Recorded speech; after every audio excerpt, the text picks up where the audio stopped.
खासदार संजय राऊत यांच्या बिंडोकपणाच्या बोलण्यामुळेच शिवसेना पक्ष संपलेला आहे, तरीही त्यांना अक्कल यायला तयार नाही। काल त्यांनी ग्रामविकास मंत्री जयकुमार गोरे यांच्या विरोधात अश्लाघ्य भाषेत शिवीगाळ केलेली आहे। त्याच्या विरोधात मी आज फौजदार चौडी पोलीस स्टेशन येथे कलम 352 356 नुसार त्यांच्या विरोधात गुन्हा दाखल केलेला आहे। तसं पाहायला गेलं तर जयकुमार गोरे हे जनतेतून 4 वेळा निवडून आलेले नेते आहेत आणि राज्यातील जनतेला सगळ्यात जास्त वेळ देणारे नेते आहेत।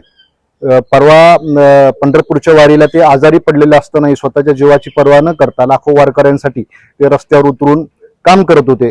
परंतु याच्या विरोधात संजय राऊत एसी मध्ये बसून फक्त टीव्ही समोर यायचं आणि लोकांना शिवी द्यायचे आणि श्राप द्यायचे, याशिवाय कुठलाही धंदा त्यांच्याकडे आज उरलेला नाही।